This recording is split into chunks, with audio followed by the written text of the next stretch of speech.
With Greenville becoming such a popular destination for people to come and visit, move to, and want to stay, the city and county are doing a lot of really big developments that you'll want to know about.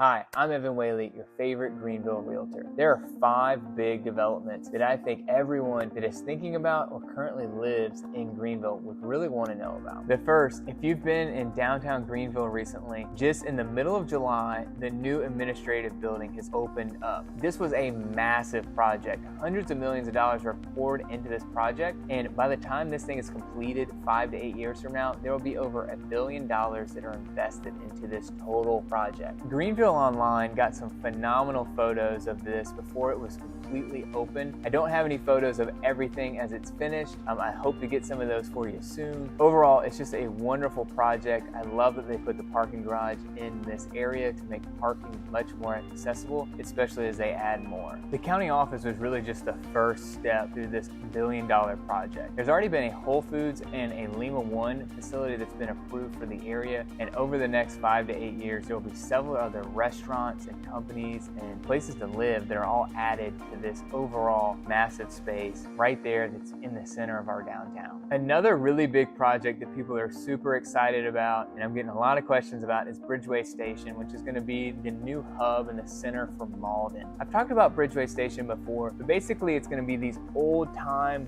looking and feeling buildings surrounded with retail and places to live, and there's also going to be an amphitheater there. There's going to be so much activity and things to do, and eventually it'll connect to the Swamp Rabbit Trail. There is going to be a pedestrian bridge that goes over 385 for people to have easy access to Bridgeway Station. It's going to be unlike anything that we have here in the upstate. People are so excited about it. But people have felt like construction has slowed down a little bit with that. The truth is that area is so massive and so big that stuff is still going on, but it's just going to seem like it's going to take a while because of how much they're developing and everything that they're doing there. They hit a major milestone. Here in Greenville, we have the Bell Tower at Furman University. They wanted to create a replica of that to have an old-timey look and feel, and they just finished that tower over at Bridgeway Station. I'm super excited to seeing this project continue to develop over the next coming months and getting things open and live there. There's already so many restaurants that have agreed to be a part of Bridgeway Station once it's open. So Stella's, which is in the area, has agreed to open up a restaurant there. Old Europe, which makes a lot of desserts that people love. You've got Cocoa Bowls and several others that are going to be in the area that have already agreed and already have a commitment to space in Bridgeway Station. A really huge development that finally passed last month was the new Greenville Building Code. In the past, I've talked about the 2040 plan for Greenville, and overall that's a massive plan. There's a lot of elements that are involved in that, but this building code was a huge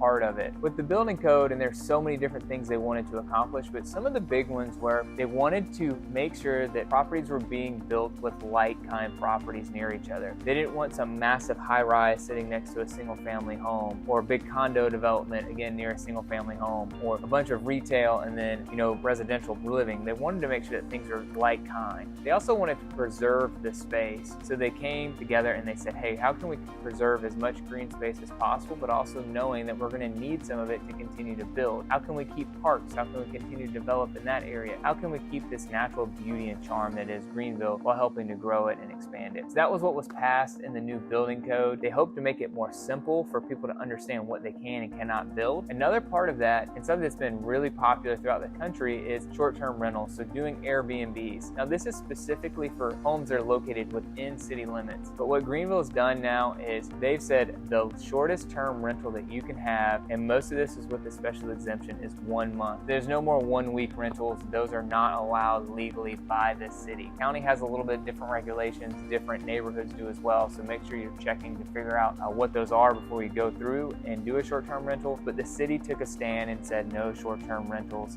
Everything has to be at least a month or more. In some areas are even longer than a month. It really just depends on where exactly that home is located. Another big development is in the North Hill Shopping Center, where the former Bilo used to be. Sprouts is actually going to be in that space. That whole area is actually going to be redeveloped. It's over 25,000 square feet. So of course you'll have the Sprouts, which I've mentioned. There's going to be a UFC gym. There's going to be several restaurants and other retail that's going to be there as well. Super excited to see what all happens in that space and what other retailers and restaurants decide to sign up and go into that location. That's really a great location because it's a big mix of people coming from multiple different areas, and it's a fairly high traffic area that a lot of people will find really convenient to do all their shopping. And the last one I want to mention today is happening in downtown Simpsonville. There's going to be a new community gathering center. Now this particular development has been met with a lot of mixed reviews, and the reason for that is not necessarily that people don't think this community center is going to be great for the downtown of Simpsonville and everything that they've been doing there to really fit in. It's because they purchased a company that has been there for over 27 years. It was an auto repair service station. It kind of became something that was known in the downtown of Simpsonville. So it is a little bittersweet to have that area being purchased. What we're being told, and right now this just happened, there's not a ton of information that's coming out, but there's going to be places to eat, a little shopping. So overall, it's going to be a nice center and hub for the downtown of Simpsonville. The downtown of Simpsonville in the last couple of years, they've sunk in over $15 million to change traffic patterns, update sidewalks, and just make it a